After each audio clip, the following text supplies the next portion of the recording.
Olá, queridos, graça e paz, tudo bem? Bom dia, eu sou o pastor Wagner Dionísio e esse aqui é o nosso canal de estudo da Igreja do Nazareno, Comunidade Leste, e você, mais uma semana, é muito bem-vindo. Se por acaso, você que estava passando no YouTube e caiu aqui nessa aula, eu também quero te convidar a ficar até o final. Nós geralmente gastamos aqui 40, 35 minutos de aula e hoje nós vamos falar sobre o Evangelho de Marcos. Nós estamos tratando o panorama bíblico, do Novo Testamento. Nós já fizemos ano passado o Antigo Testamento inteiro, de Gênesis a Malaquias, e agora nós estamos fazendo o Novo Testamento de Mateus até Apocalipse. Semana passada nós falamos do Evangelho de Mateus e hoje nós vamos falar sobre o Evangelho de Marcos, tá? Um panorama, é lógico, nós não conseguimos, é impossível fazer uma exposição do livro de Marcos aqui em 35 minutos. Então, por isso é um panorama, eu vou abordar alguns pontos mais importantes, tá bom? Eu quero poder orar. Pai, obrigado por esse dia. Obrigado, Senhor Pai, porque o Senhor nos deu a oportunidade, mais uma semana, de estarmos aqui falando acerca da Tua palavra, acerca daquilo que o Senhor deixou para nós, a Bíblia, Senhor. Pai, em nome de Jesus, que o Senhor seja o nosso professor nessa manhã, que o Senhor seja aquele quem nos instrui, quem nos ensina, que nós possamos aprender mais, assim como a Tua palavra diz, que nós possamos buscar por conhecimento, que o Senhor disse: o meu povo perece por falta de conhecimento.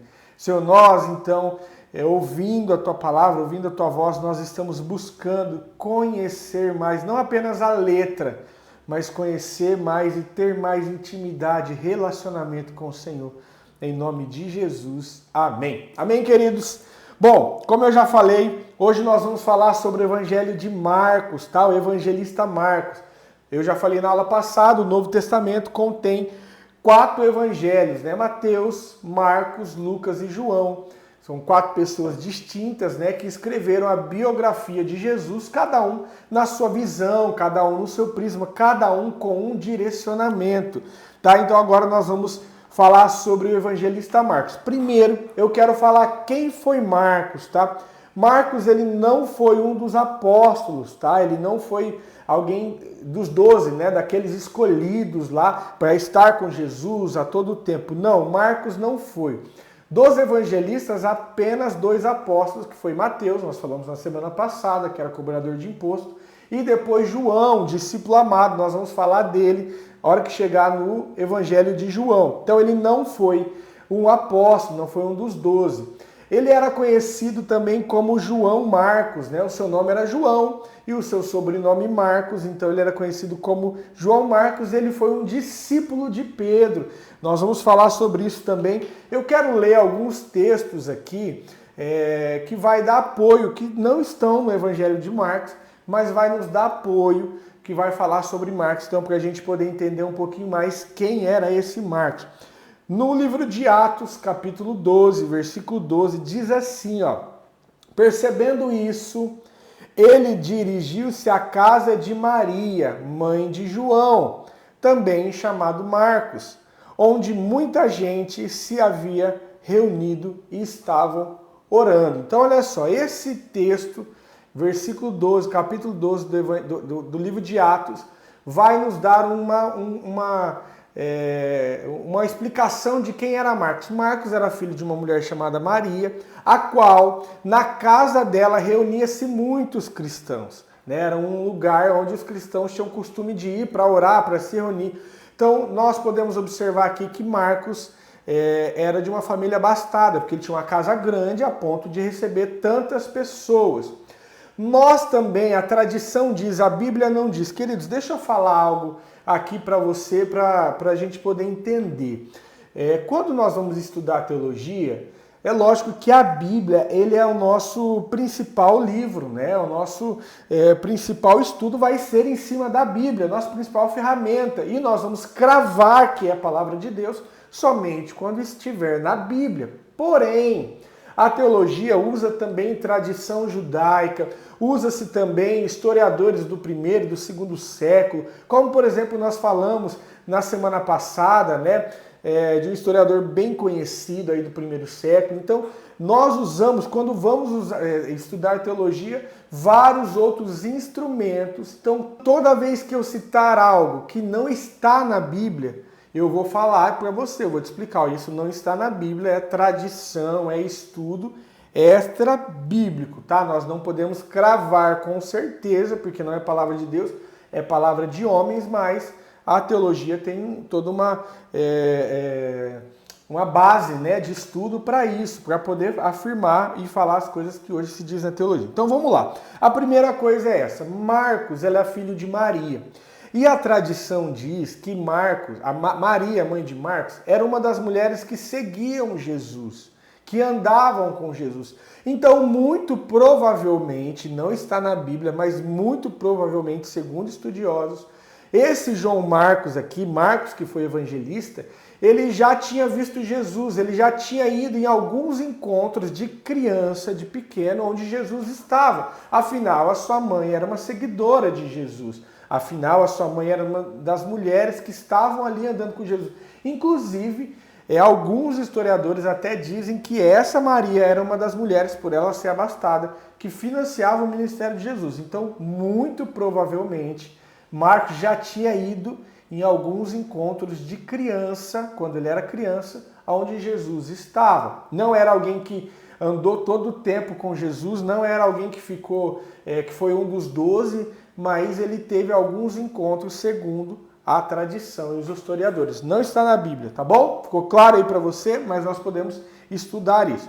Então a família dele era abastada. Marcos era primo de Barnabé. Isso é bíblico, isso é claro. A Bíblia deixa muito claro que ele era primo de Barnabé. E ele foi na primeira viagem missionária de Paulo. Lembra que depois nós vamos falar tudo isso, você vai conseguir entender. Eu só estou querendo dizer quem é Marcos, tá? Então depois Paulo, quando ele é convertido, ele vira um apóstolo, né? Ele começa lá a pregar para as igrejas, o apóstolo Paulo, e ele faz algumas viagens missionárias. E na primeira viagem missionária foi Paulo e Barnabé, e também foi João Marcos. Porém, João Marcos desistiu no meio do caminho, não se sabe o motivo, a Bíblia não diz por que ele desistiu. Imagina-se, historiadores diz por conta de algumas situações, mas a Bíblia não diz. Então ele foi para a primeira viagem missionária, mas desistiu. Olha só o que diz Atos 13:13. Eu só estou dizendo para você quem for Marcos ainda, tá? E partindo de Pafos, Paulo e os que estavam com ele chegaram a Perge da Panfilha. Mas João, que era João Marcos, apartando-se dele, voltou-se para Jerusalém. Então ele desistiu no meio do caminho. Na segunda viagem missionária de Paulo, ele foi rejeitado por Paulo. Paulo não quis levar ele, inclusive isso causa um desconforto ali com Paulo e Barnabé, e eles se separam, né? Aí Paulo escolhe Silas para caminhar com ele, e Barnabé não vai por conta de João Marcos, que era primo de Barnabé. Eles brigam, olha só o que a palavra diz. Atos 15, 36 e 38. Algum tempo depois, Paulo disse a Barnabé: voltemos para visitar os irmãos em todas as cidades onde pregamos a palavra do Senhor, para ver como estão indo. Ou seja, vamos fazer mais uma viagem, onde nós já pregamos, para ver como os irmãos estão indo.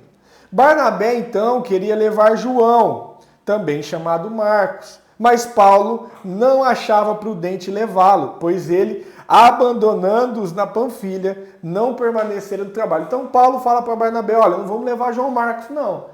Porque ele foi muito imaturo, ele abandonou a gente naquele primeiro momento, na primeira viagem missionária, então agora eu não quero ele.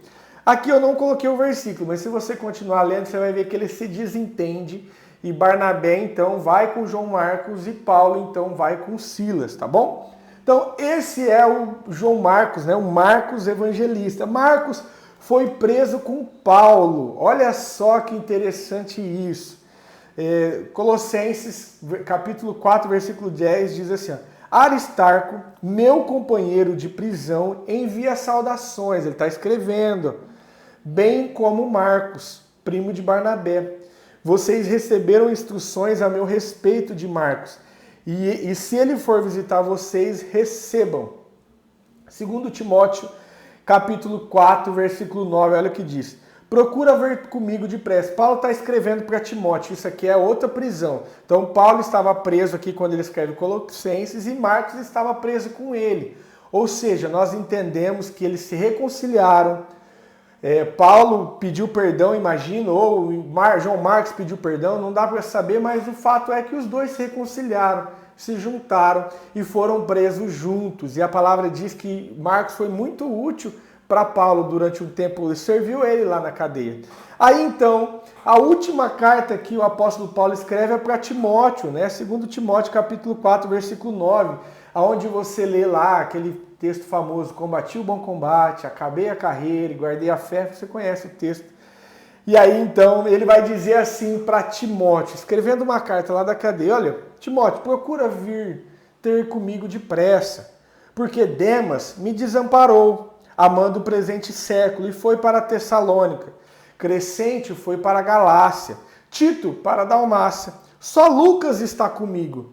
Toma Marcos e traze-o comigo, porque me é muito útil para o ministério. Olha só que lindo, né? Então Marcos aí é esse Marcos, o João Marcos, o evangelista, né, que escreveu esse evangelho, a biografia de Jesus para nós. É aquele homem que era filho de Maria, uma mulher provavelmente bem abastada financeiramente, primo de Barnabé, alguém que a primeiro momento discutiu com Paulo. Na verdade, a palavra não diz que eles discutiram, só diz que Paulo não quis levar ele, rejeitou ele na viagem. E depois se reconciliaram, foram presos juntos e, né, no final da vida de Paulo, Paulo mostra a importância de João Marcos para ele. Beleza? Tá entendido até aqui? Gastamos 12 minutos só para falar quem é Marcos. Agora vamos falar do evangelho. Bom, provavelmente Marcos foi o primeiro evangelho escrito, tá? Tem algumas evidências históricas para os historiadores dizerem isso. A Bíblia não diz, mas muito provavelmente ele foi o primeiro evangelho a ser escrito entre o ano de 55 e 63 depois de Cristo. Por quê? Né, algumas das evidências que Marcos foi o primeiro evangelho a ser escrito. Porque você vai ver, por exemplo, no evangelho de Mateus, que Mateus ele usa 661 versículos de Marcos, dos 661 versículos que tem no evangelho de Marcos, 606 são reproduzidos em Mateus. Então, ou seja, dos 661, 606 foram reproduzidos em Mateus. Então imagina-se que Mateus e Lucas usaram como base o evangelho de Marcos para também escrever o seu evangelho. Eles tiveram, Mateus teve relacionamento, foi um discípulo, nós falamos semana passada, com Jesus. Lucas não, ele escreveu por uma investigação, mas imagina-se que eles usaram como base porque tem bastante coisa semelhante. Beleza? Bom, Marcos escreveu, lembra que nós falamos semana passada que Mateus escreveu para os judeus, né? Então ele apresenta Jesus ali como Messias, ele apresenta a linhagem de Jesus, desemboca lá desde Abraão, passa por Moisés, por Davi, e aí ele mostra que ele é o Messias, né? Dando ênfase a que Jesus era o Messias. Aqui Marcos é diferente, né? Marcos ele escreve não para os judeus, mas para os romanos, tá? Marcos observa que ele não está interessado muito em falar sobre as parábolas, o ensinamento, a filosofia de Jesus. Ele fala muito sobre milagres, sobre ação. Por quê? Porque os romanos naquela época, eles não se importavam muito com falas, com ensinamentos, filosofias, mas eles se importavam com a ação, o que a pessoa está fazendo, né? Tanto que no Evangelho de Marcos só tem 5 parábolas de Jesus, enquanto no Evangelho de Mateus tem 14, né?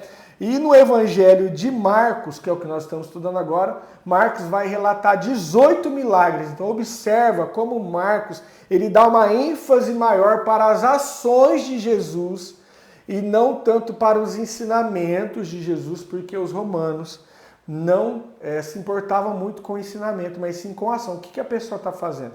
Então ele escreve para os romanos, tá? Por que, pastor, que ele escreveu para os romanos? Porque ele usa alguns termos, ele explica algumas tradições dos judeus. E se ele tivesse escrito para judeus, ele não precisava explicar. Por exemplo, ele vai falar aqui quando Jesus vai ressuscitar a filha de Jairo, né? Que ele diz assim, olha, talita cumi, que era uma palavra em aramaico. E aí ele explica o que significava talita cumi, né? Tendo em vista que os romanos não falavam aramaico. Então, observa, e por isso e por vários outros motivos, a gente chega à conclusão que ele escreveu aos romanos, tá? Outra coisa, Marcos, ele mostra Jesus, se Mateus mostra Jesus como Messias, Marcos mostra Jesus como um servo que veio, fez o que precisava fazer, serviu e também venceu, né?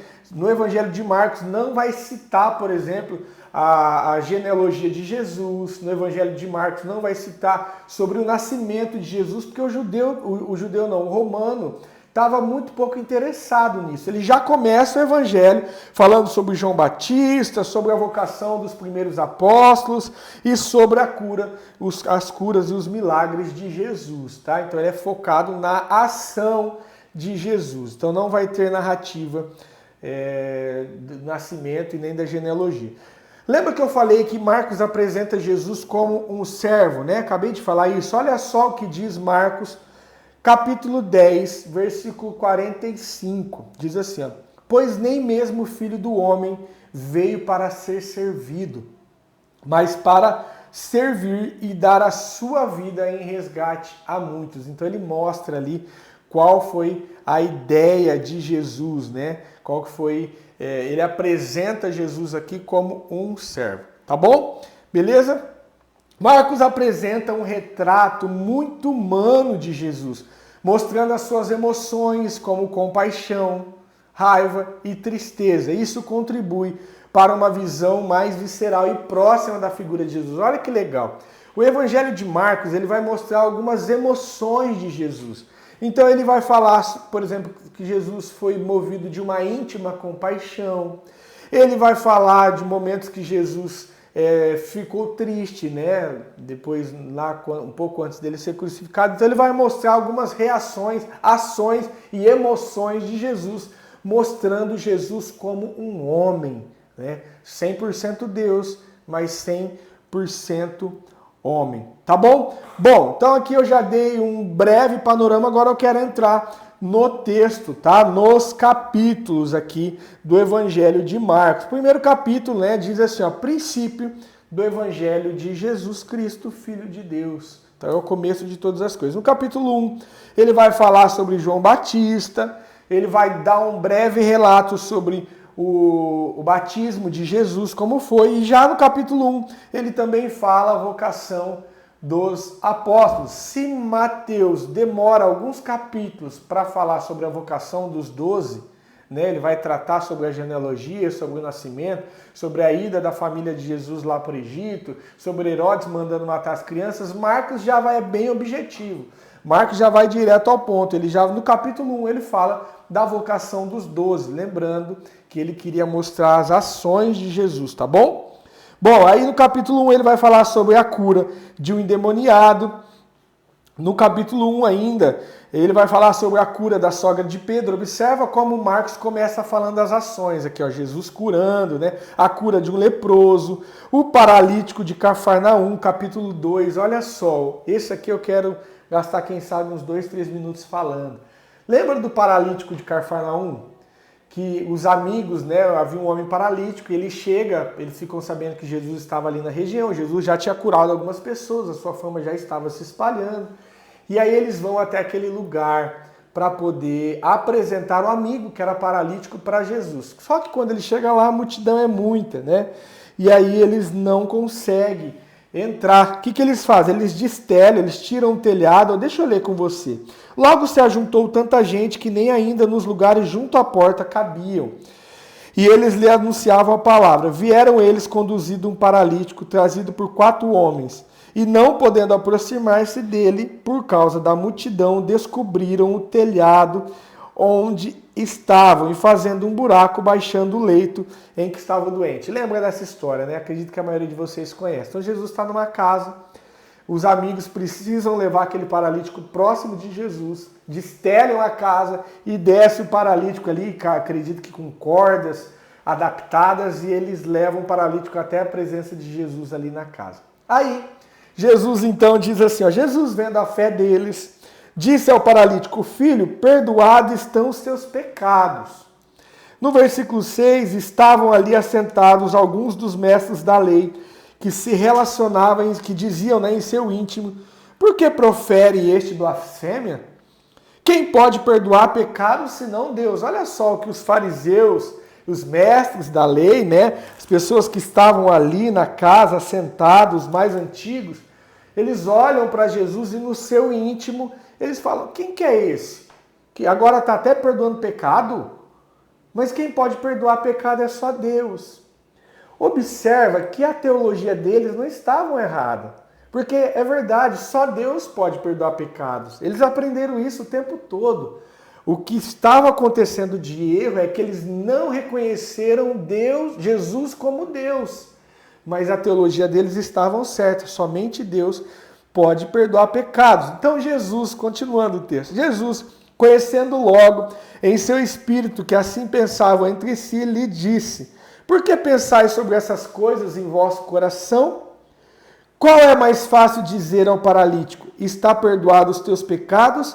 Ou dizer-lhe, levanta-te, toma o teu leito e anda. Olha o que Jesus pergunta para eles. Que havia-se na mente dele a tradição, que a lei, né, que eles diziam, eles tinham por tradição que alguém só podia ser curado depois de ter seus pecados perdoados. Mas como Jesus curaria ele se Jesus não fosse Deus para perdoar os pecados? Olha só o nó que eles estavam. Aí Jesus observa, faz essa pergunta, né? Qual é mais fácil dizer ao paralítico? Está perdoado os teus pecados ou dizer, levanta, toma o teu leito e anda? Ora, para que saibais que o Filho do Homem tem na terra poder para perdoar pecados, disse ao paralítico, a ti te digo, levanta-te, toma o teu leito e vai para a tua casa. Ele se levantou e tomando logo o leito, saiu na presença de todos. Olha só aqui o que aconteceu, não sei se você percebeu. Os fariseus, os mestres da lei, sabiam, olha, ele não é Deus para perdoar pecados. E também, para curar, ele precisa perdoar pecados. A pessoa não pode ser curada sem ter seus pecados perdoados. Era a tradição que tinha na mente deles. Quando Jesus quando Jesus cura aquele homem, ele vê o paralítico levantando e saindo, né? Aqueles homens devem ter ficado com um nó na cabeça, preso na sua convicção religiosa, porque, poxa, como que ele curou se ele não é Deus para perdoar pecados, né? Então eles ficaram aí numa incógnita. Eu não estou aqui para pregar para você, apenas para poder te ensinar, tá? Então, mas teve esse acontecimento. Depois, no capítulo 2, vai ter a vocação de Levi. No capítulo 3, Jesus também faz mais milagre, né? O homem da mão ressequida. Inclusive, é aqui no finalzinho do capítulo 2 que Jesus começa a incomodar a religião da época, os fariseus, já começa a incomodar inclusive os governantes, né? Começa aqui uma perseguição já no capítulo 2, quando ele vai curar aquele homem no sábado, né? Eles começam a questionar, eles começam a olhar para ver se Jesus ia curar no sábado. Inclusive, eles usam isso depois como acusação, né?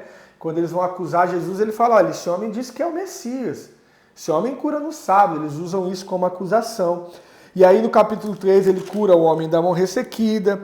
No capítulo 3 vai falar um pouquinho da família de Jesus. No capítulo 4... ele começa aqui a falar das parábolas de Jesus. Lembra que eu falei que no Evangelho de Marcos só tem 5 parábolas?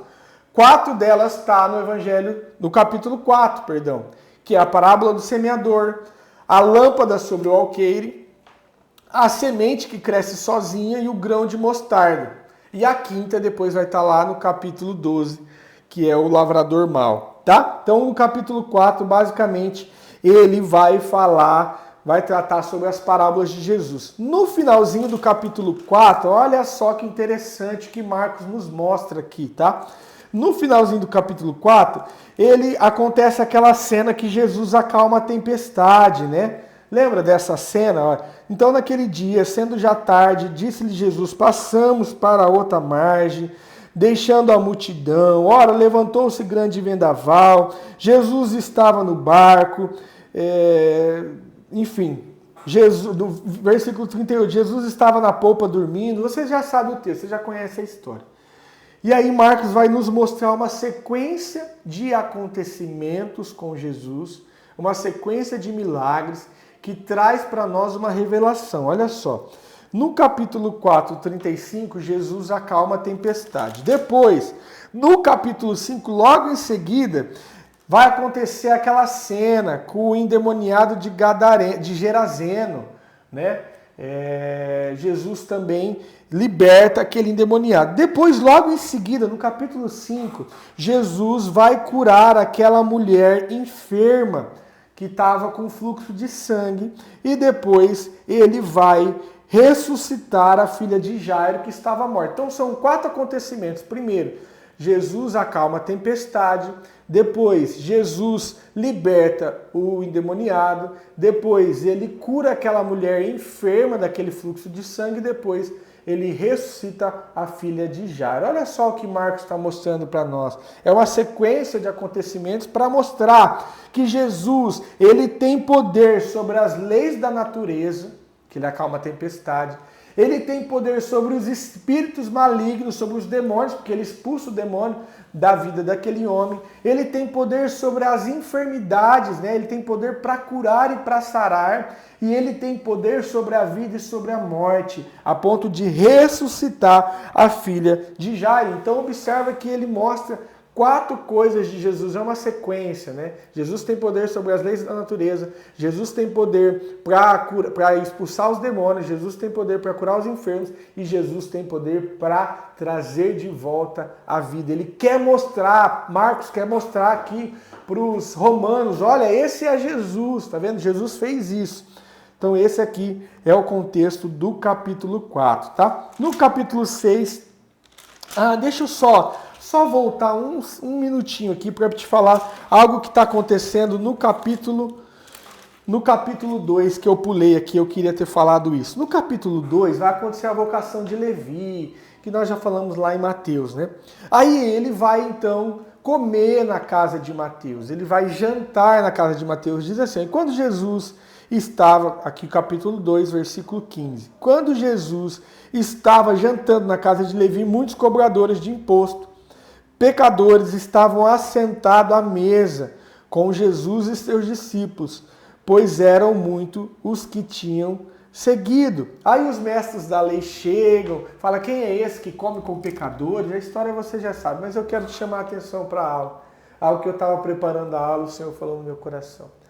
Observa que Jesus é incrível como ele tem o dom, né, que ele está vivo, de atrair muitos pecadores sem avalizar o pecado.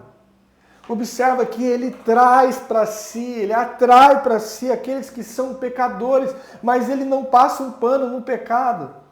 Porque hoje alguns evangelhos, né, algumas teorias aí, alguns evangelhos que não são de Cristo, têm pregado uma inclusão. Olha, vem cá, eu te aceito do jeito que você é e pode permanecer do jeito que você é. Né? As pessoas, para poder incluir as pessoas dentro da comunidade, dentro da igreja, estão aceitando o pecado. E Jesus nunca aceitou o pecado, ele aceitava sim, ele queria atrair o pecador, mas sem avalizar, sem passar pano para o pecado. Olha como Jesus tinha esse dom, né, incrível de poder atrair para ele os pecadores, mas dizer a eles: olha, mudem de vida. Lindo isso, nós precisamos aprender com Jesus. Vamos voltar lá onde nós estávamos. Então, no capítulo 6, Jesus retira-se para Nazaré, ele envia os 12, né? Acontece a morte de João Batista. No capítulo 7, vai falar sobre a mulher Ciro-fenícia, sobre a cura de um surdo e gago. Aqui, no capítulo 8, Jesus começa a dizer para que ele veio. Observa, gente, eu quero que fique bem gravado isso para quando você for ler na sua casa. como Marcos ele é mais direto, ele não tem muito rodeio. Então ele começou a dizer, olha, Jesus curou, Jesus salvou, Jesus acalmou a tempestade, ele vai para as ações de Jesus. Não que os outros não sejam importantes. Gente, todos os evangelhos têm a mesma importância. Nós vemos os ensinamentos de Jesus, mas Marcos é direto. E aí no capítulo 8, já no capítulo 8, Jesus já começa a dizer para que ele veio. Olha, eu vim para morrer. Eu vim para morrer. No versículo 34 diz assim, então, chamando a si a multidão e juntamente os seus discípulos lhe disse, se alguém quiser vir após mim, negue-se a si mesmo, toma a sua cruz e siga-me. Olha aqui, Jesus agora, ele começa a dizer, eu não vim para fazer milagre não. Eu fiz milagre para testificar que eu sou Deus. Eu fiz milagre, eu multipliquei pão, eu multipliquei o peixe, para mostrar que eu sou escolhido, que eu sou o Messias, mas não foi o meu principal propósito. O meu principal propósito, eu vim para morrer, eu vim para te salvar, eu vim para fazer aquilo que você não podia fazer. E aí ele começa a endurecer o discurso, tá? Aqui em Marcos 8. Aí no capítulo 9 vai falar sobre a transfiguração de Jesus. No capítulo 10, ele vai falar acerca do divórcio, sobre aquela parábola do jovem rico, o cego de Jericó. No capítulo 11 está se aproximando aqui da crucificação de Jesus. No capítulo 11 ele vai falar sobre a entrada triunfal de Jesus em Jerusalém, né? Depois no capítulo 12 ele fala a parábola dos lavradores e ele começa a dizer então alguns últimos ensinamentos para os seus discípulos, aquilo que ele queria que ficasse gravado. No capítulo 13, ele fala os sinais do fim, a volta de Cristo, a oferta da viúva pobre. E no capítulo 14 já começa os planos de Judas para entregar Jesus, os planos daqueles homens, né, para matar Jesus. Acontece também a última Páscoa, a última ceia. Pedro é avisado, né? Acontece que aquela cena que talvez alguns de vocês conhecem, que Jesus avisa Pedro, né? Ó, disse Jesus, todos vós essas noites me abandonareis, pois está escrito, ferirei o pastor e as ovelhas se dispersarão. Aí, então, Pedro vai e fala, olha, ainda que todos te abandonem, eu nunca te abandonarei. Aí Jesus vai e fala com ele, olha, Pedro, em verdade te digo que hoje, esta noite, antes que o galo cante, 2 vezes, 3 vezes, você me negará. Então, aqui acontece isso. Outra coisa, deixa eu só fazer uma observação, já que nós estamos na escola bíblica. Eu estou encerrando, tá, querido? Já vou encerrar. Olha só o versículo 30, eu não tinha preparado isso, mas cabe falar. Respondeu-lhe Jesus, em verdade te digo, que hoje, esta noite, antes que o galo cante 2 vezes, 3 vezes, você me negará. Nós temos na nossa mente, né, que o galo ia cantar 3 vezes. Olha, antes que o galo cante 3 vezes. Na verdade, aqui Marcos está dizendo antes que o galo cante 2 vezes. 3 vezes você me negará. Você vai me negar por 3 vezes, tá? Só para deixar mais claro. Aí aqui Jesus é Jesus é preso. Jesus vai perante o sinédrio. Pedro nega Jesus. Olha, parece um trava-língua aqui, né? Jesus é preso, Jesus é Pedro, né? Parece um trava-língua. Mas Jesus é preso, depois Pedro nega Jesus, Jesus perante Pilatos, enfim, acontece a crucificação. No capítulo 16, a ressurreição e encerra. Marcos tem 16 capítulos. Mas antes da gente finalizar essa aula, eu queria te falar sobre um versículo que está lá no capítulo 1, que é o versículo 15, que diz assim, ó, o tempo está... Vamos voltar lá, eu acho que vale a pena eu dar uma ênfase nisso para a gente fechar a aula com chave de ouro. Olha só, o versículo 15 diz assim, vou ler do 14, tá? Depois que João foi preso, veio Jesus para a Galiléia pregando o evangelho do reino de Deus e dizendo, o tempo está cumprindo e o reino de Deus está próximo. Arrependei-vos e crede no evangelho. Olha só aqui por que eu quis enfatizar esse texto aqui. Eu coloco ele como um dos versículos-chave aqui do livro. Versículo 15, e dizendo, Jesus, né, o tempo está cumprido e o reino de Deus está próximo. Arrependei-vos e crede no Evangelho. Essa era a pregação de Jesus. Na verdade, querido, essa é a pregação do Evangelho. Esse é o Evangelho genuíno. Olha, talvez você vai falar, pastor, eu vou evangelizar uma pessoa, o que eu devo falar? Fala isso, fala, olha, o tempo está próximo, o reino de Deus está próximo, arrependa-se e crede no Evangelho. Sabe, o evangelho verdadeiro e genuíno, não os evangelhos de facilidade que nós vemos por aí. O evangelho genuíno que deve ser pregado é esse. Olha, o tempo está chegando, o reino está chegando, o reino está próximo, arrependei-vos e crede no evangelho. Muda de vida, toma uma posição, essa é a pregação. Por isso que eu coloquei ele como versículo chave, porque como Marcos é muito direto, né? Marcos é bem resumido e ele mostra as ações de Jesus. Aqui Jesus já começa no capítulo 1 dizendo, olha, essa é a pregação, pregando o evangelho do reino de Deus. E aí, pastor, mas Jesus não faz milagre para mim, Jesus não me cura, Jesus não me transforma, ele faz tudo isso que nós já sabemos. Mas tudo isso é detalhe, é perfumaria. O evangelho genuíno é esse aqui, sabe? Olha, o tempo está chegando. Jesus vai voltar. O reino está próximo. Arrependei-vos e credes no evangelho. Credes em Deus. Credes em Jesus. Esse é o versículo chave que eu considero aqui no Evangelho de Marcos. Queridos, a nossa aula ficou com 37 minutos hoje, ficou um pouquinho maior, mas acredito que valeu a pena, você aprendeu bastante. Quero te pedir para você compartilhar esse vídeo aí, deixa o seu comentário, o seu gostei, eu leio todos os comentários que colocam, eu estou sempre lá curtindo os comentários, isso é muito bom, a gente vê a igreja participando. Se você puder, faça isso hoje também, tá bom? Feche teus olhos. Pai, obrigado por mais esse ensinamento. Obrigado, Senhor Pai, porque o Senhor nos motivou a trazer esse ensino e motivou os teus filhos, a tua igreja, a aprender mais, a estar lá com o seu celular assistindo, com a sua TV, seu computador, assistindo essa aula.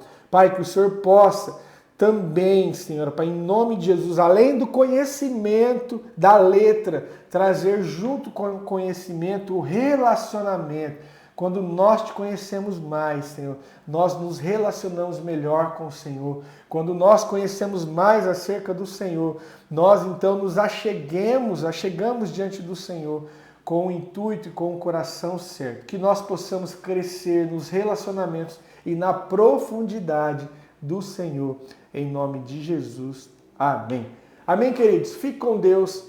Tenha um domingo e uma semana abençoada. Hoje é domingo de Santa Ceia, né? Então você não pode faltar. Se você é da Igreja Leste, Comunidade Leste ou da Igreja de Monte, hoje tem culto de Santa Ceia, tá bom? Eu te espero lá. Deus abençoe a sua vida. Fique com Deus.